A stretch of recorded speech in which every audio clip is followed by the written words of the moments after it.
Hello, it's Natasha from Big Rock Organics and welcome to week 5. The garden is starting to give us a little different look with some new vegetables that we've been greatly anticipating, and we're saying goodbye to a few others. So let's take a tour for our week 5 box. Alright, so we have some mint this week, and the best way to store mint is to put it in a little canning jar or a glass, and then to put a bag up over top of it, just a clear bag, kind of like the one the lettuce comes in.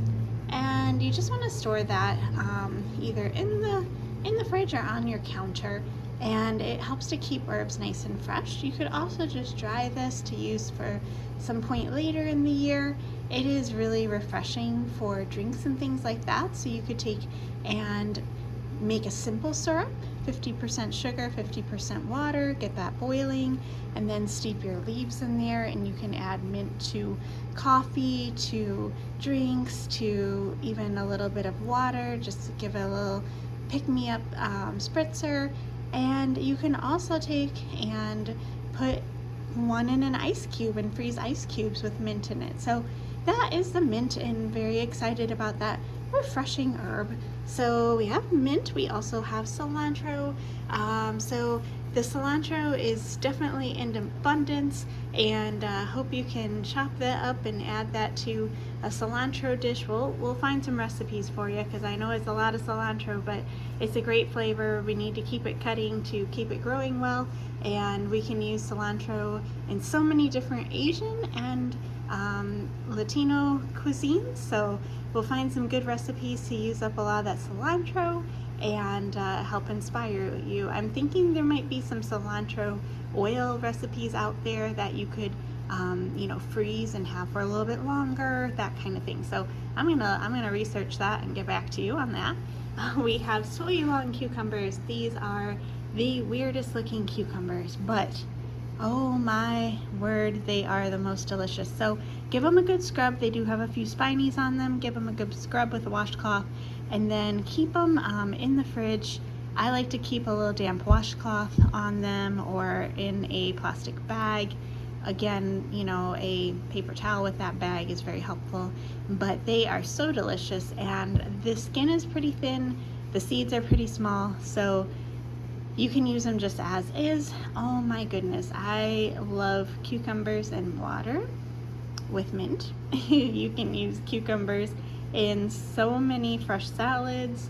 It is just, I'm so excited. Of course, it's the beginning of cucumber season. Ask me how I'm feeling about cucumbers later in the year when we're inundated with them, and I'll give you some pickle recipes. But for now, enjoy those fresh cucumbers, and oh, they're so delicious. They're an Asian variety. I know they're weird looking.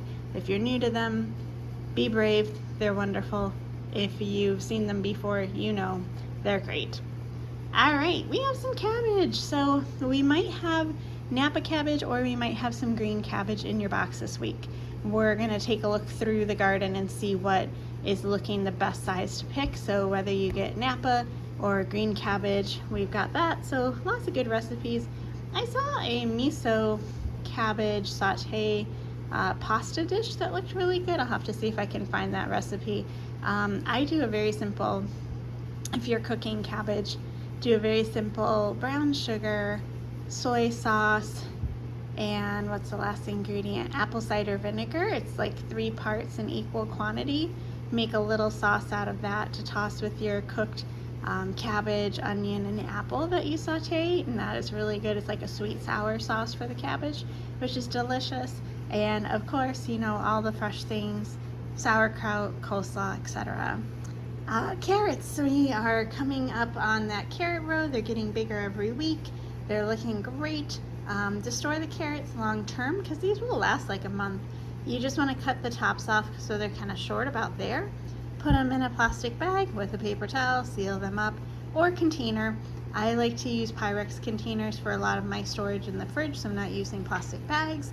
Works just as well, and you can see what you have really easily. So that works with these. It also works well with the turnips. This is a new crop of the turnips. We do have some greens on them, which are edible as well. And those little turnips are so good raw. Slice them up. They're great in the cabbage for coleslaw. They're great on a salad. They're great just to dip.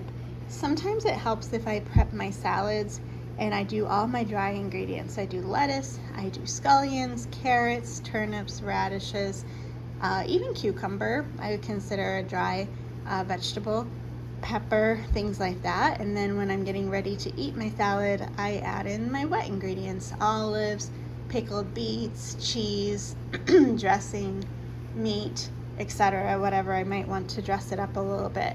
So that's an idea to get you some salads prepped. And you can use just about anything in a salad. You can even use some of this baby bok choy. So these guys are a new crop, and we did pick them a little bit tiny. They're great sauteed. They're great in a salad. And they're just so cute. They're just so cute. So those have been really fun this season. We do have some bigger bok choy coming along. So hopefully in the next couple of weeks we'll have some full-size bok choy. All right, the onions. I hope you enjoyed that onion last week. More where that came from. I've been checking in on the garden. The shallots are looking amazing, so we might have those in the next few weeks to come. We have a lot of different kinds of onions, so we will be curing some onions, but we thought we'd just throw some fresh onions your way. And just, I feel like onions are always such a good thing to have as a staple. Speaking of which, scallions, of course. Also, you can use like a fresh onion, a little more mild. This one's probably a little stronger flavored, and you can use them interchangeably in all your cooking. All right, we got kohlrabi. Yours may be green, yours may be purple or white, but we're gonna peel that bottom part, use that either cooked or raw. It's good roasted, it's good steamed. I love a brown butter cheese sauce with almost anything. Like, it would be good on top of the zucchini. It'd be good on top of the kohlrabi. It would be good on the cabbage. So you do a little brown butter in a pan. If you've not discovered brown butter yet, oh, it's so good. You just want that butter to kind of brown up, but not burn. So that means medium heat, keeping an eye, stirring it, routinely. And then to that, we add a little flour to make a roux, and then our milk and cheese and flavorings and things like that. And it just is a nuttier flavor. It makes such a good cheese sauce for so many veggies. All right, we have green beans this week. Green beans are coming into their own, and somebody made fried green beans in their air fryer at the farmer's market. They said it was really delicious, and they were like, oh, we could not get enough of them. So we'll be posting the fried green bean recipe for those guys. We're saying goodbye to the peas, so the peas are going to be the last of the peas. We're wrapping the peas up. So if you got peas this week, you got the last of that crop. We have some lettuce and kale mix. We have bell peppers starting. They're a little bit on the small side, but you gotta start somewhere. So bell peppers starting, those French breakfast radishes. This is the last week for the radishes. And last but not least, we've got Redbor Kale, which is a beautiful red veined kale that is fun. So if you're doing like a massaged kale salad, it's a great kale to use for that, or kale chips or something like that. It's a little bit on the tougher side at this size for a salad. We use a different variety for the kale mix here, but it's really good to do a kale chip or a saute or something like that, or juice it. You can juice the whole thing. So that is our box this week. It's looking great. We are excited about all the new things, the new flavors, and the new colors. It's fun whenever you get a little pop of color in there. And then we also have sunflower bouquets this week, so you should be getting a sunflower bouquet along with your goodies. So thank you for joining me for week 5 of the CSA.